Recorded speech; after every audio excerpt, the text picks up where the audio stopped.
Parfois nommé attaque cérébrale, l'accident vasculaire cérébral correspond soit à l'obstruction, soit à la rupture d'un vaisseau sanguin dans le cerveau. Il peut survenir à tout âge chez l'adulte. Les AVC sont la troisième cause de mortalité et la première cause de handicap en France. Cette maladie touche autant les hommes que les femmes et 75% des personnes atteintes ont plus de 65 ans. L'accident vasculaire cérébral ou AVC se caractérise par une lésion d'une partie du cerveau à la suite de l'obstruction ou de la rupture d'un vaisseau sanguin. L'interruption du flux sanguin ou l'accumulation de sang lors de la rupture provoque la destruction par asphyxie des cellules nerveuses dans la région concernée. Environ 85% des AVC sont d'origine ischémique et 15% d'origine hémorragique. Les conséquences de l'AVC varient selon la zone du cerveau touchée et l'ampleur des lésions. Quels sont les symptômes d'un AVC ? Les symptômes d'un AVC surviennent brutalement et diffèrent selon sa nature et les zones touchées. Mais d'une façon générale, l'AVC se manifeste par des troubles de la vision affectant un seul œil, un mal de tête intense, soudain, inhabituel et sans cause apparente, une perte de sensibilité ou un engourdissement d'un ou plusieurs membres ou du visage, une faiblesse musculaire, une paralysie d'un ou plusieurs membres, une perte d'équilibre ou de la coordination des mouvements, une difficulté soudaine à articuler, à s'exprimer ou à comprendre les autres, des troubles de la vigilance pouvant aller à la perte de connaissance, voire un coma. L'AVC peut aussi parfois se manifester par un AIT ou accident ischémique transitoire. C'est une forme légère d'un AVC provoquée par une interruption temporaire du flux sanguin dans une partie du cerveau. Les symptômes sont les mêmes que ceux d'un AVC, mais ils durent moins d'une heure.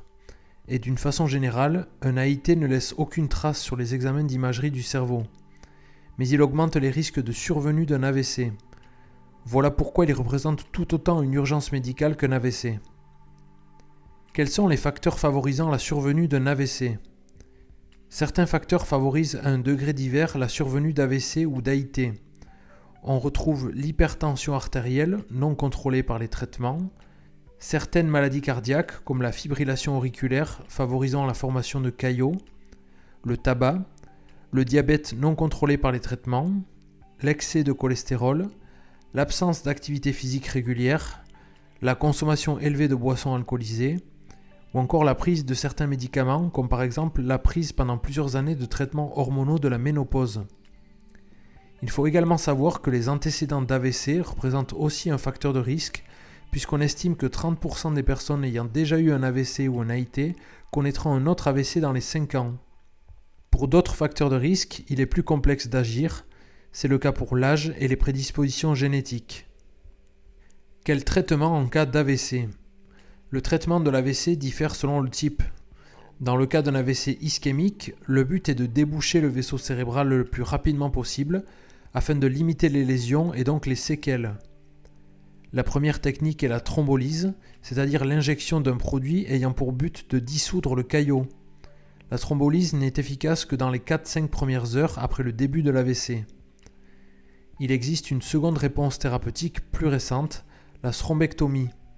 Elle consiste à ôter le caillot qui obstrue l'artère de manière mécanique à l'aide d'un cathéter inséré dans l'artère fémorale. Cette technique est cependant réservée aux caillots faciles d'accès, obstruant une grosse artère, ou à ceux qui répondent le moins bien à la thrombolyse. En cas d'AVC hémorragique, la prise en charge vise à stopper le saignement de l'artère et à gérer l'hématome qui peut augmenter l'ischémie cérébrale et la pression intracrânienne. Différentes stratégies thérapeutiques peuvent être envisagées au cas par cas, notamment en fonction de la localisation et de l'importance du saignement. Il y a par exemple des neuroembolisations qui consistent à boucher l'anévrisme artériel pour prévenir sa rupture ou les saignements s'il est déjà présent. Tous ces traitements réalisés dans l'urgence visent à limiter le plus possible la mortalité et les séquelles. Malheureusement, dans certains cas, des troubles moteurs, du langage ou encore cognitifs seront présents et constitueront un handicap pour le patient. La rééducation grâce à de la kinésithérapie ou de l'orthophonie occupera donc une place importante dans le processus de rétablissement après un AVC afin de recouvrir au mieux les fonctions atteintes. Voilà pour cette vidéo, j'espère que le contenu vous aura plu. Si c'est le cas, je vous invite à laisser un petit pouce en l'air et à vous abonner à la chaîne. Et si vous avez des questions, tout se passe dans les commentaires juste en dessous de la vidéo. Merci de votre écoute et de votre attention. À très bientôt.